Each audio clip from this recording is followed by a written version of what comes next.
Good morning. My name is Bert Gall. I'm a senior attorney with the Institute for Justice. I am joined here today by my colleague, senior attorney Dick Comer, one of our clients that we're representing here today, Heather Coffey, her son Darius, her daughter Alana, and one of our other clients, Monica Poindexter, will be here. She is stuck in traffic and trying to find a place to park. Poindexter? Oh, Coffey, C-O-F-F-Y. Heather Coffey. Could you spell the children's names? D-A-R-I-U-S, same last name. Alana, A-L-A-N-N-A. A-L-A-N-N. Last name is Marshall, 2 L's. Okay. And where are you from? Indianapolis, Okay. Indiana. Thank you. Great. And the way we'll do this is I'll make a very brief statement, I promise.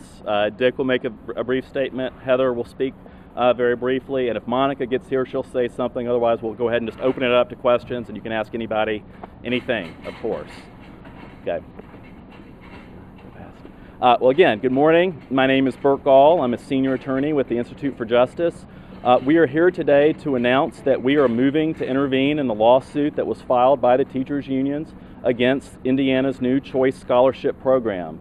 We're a national legal organization that fights to defend school choice in courtrooms across the country. We've defended every major school choice program enacted in the past 20 years, including Milwaukee's school choice program and Cleveland's program before the United States Supreme Court. And we are confident that Indiana's Choice Scholarship Program is constitutional. That's why we are here today, to make sure that the program survives for the benefit of parents like Heather, like Monica, and other low and middle income families who are relying on the program to give them something that they've never had, which is true educational choice. The same options that better off families in Indiana have should be enjoyed by everyone, and this program gives everyone a chance to do just that, to provide a real quality education for their children. Now, unfortunately, the teachers' unions, including the National Education Association and the Indiana State Teachers Association, have filed a lawsuit to try and stop the program right on the eve of the coming school year, to try and cause all sorts of disruption. And if they're successful, that could potentially result in hundreds of kids being taken out of their schools and being sent back to public schools and away from the schools that their parents have selected, so that they can have, just a real chance at a future and a quality education. But we're not going to let the self-serving agenda of the teachers' unions defeat this program. We are confident that we will prevail. We will prevail for our clients, and we will prevail for parents and children all across the state of Indiana. We'll prevail because the stakes are way too high to lose. Nothing less is at stake than the future of the education of children throughout the Hoosier State. So with that, I'm going to turn things over to my colleague Dick Comer. He'll say a few words, and then you'll hear from Heather.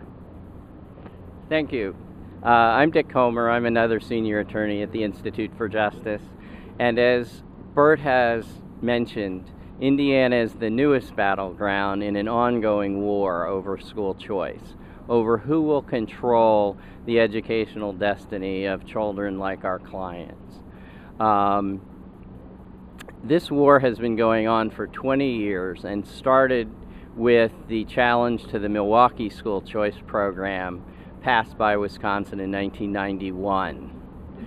We prevailed in that case, and then we moved on to Ohio, Indiana's neighbor to the east, where there are now 3 school choice programs, one modeled on Milwaukee for Cleveland, a statewide program for children who are in chronically failing schools, and a special ed program for autistic children. The Milwaukee program now enrolls over 20,000 children and was recently expanded to Racine, and the cap on the program was lifted. So potentially the sky's the limit as far as how many people can participate in that program. This battle has gone to the U.S. Supreme Court. We have established that it does not violate the Federal Establishment of Religion Clause. And so now we are here in Indiana to argue about whether the Indiana Constitution prohibits a school choice program like this. And as Bert said, we are confident that we will prevail on behalf of the parents and their children. Thank you. And now Heather. Hello. First, want to say that having school choice has been a tremendous benefit for myself and for my children. I'm a firm believer that every child has the right to the best education, period. I also want people to understand that school choice is not about a free ride.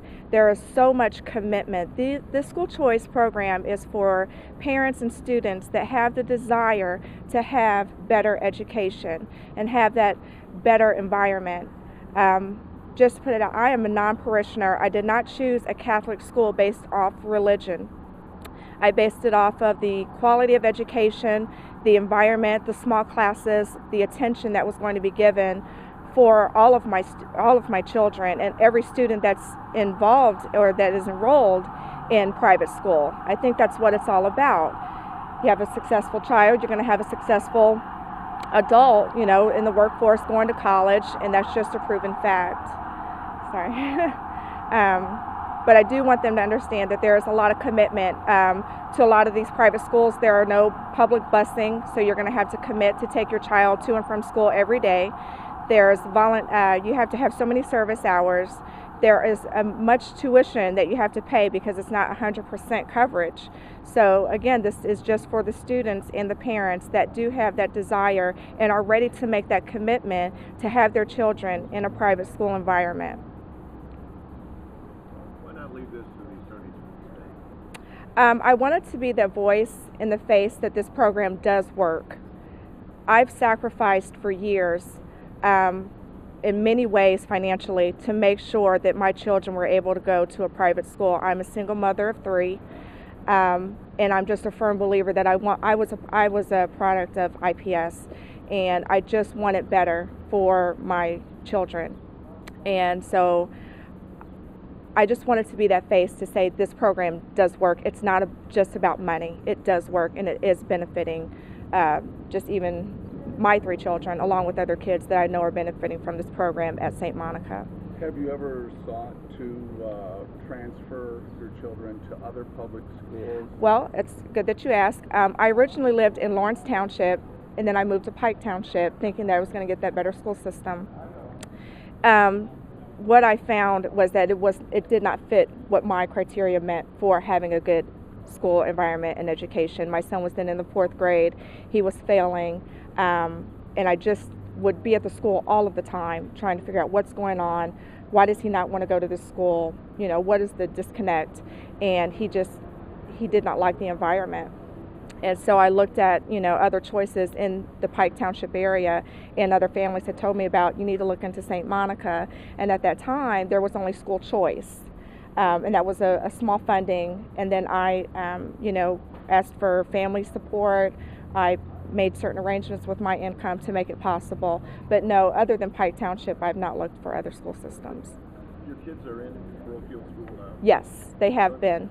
Have you applied for vouchers? This is the first opportunity. Last year and the year before that, it was just school choice. So it was a different program than the voucher. But under the new law, don't your kids have to be in public school? It's the tax credit program. Tax credit, yes. We're under, and kids who Yeah. are enrolled in the tax credit program are eligible. Right. All right. Yeah. Okay. Any other questions or? Do you have a 3rd child? I do. He plays basketball, so he is at nationals right now. They finished 9th in the country. Very proud of him. But he's my main poster child for this. Delano was in the 4th grade at College Park and was failing, and I just didn't understand, why this was. And as soon as I got him into the private school sector, it was amazing. His demeanor, his attitude, his confidence, his grades. I have someone over there shaking their head. They know Delano personally. It was like night and day.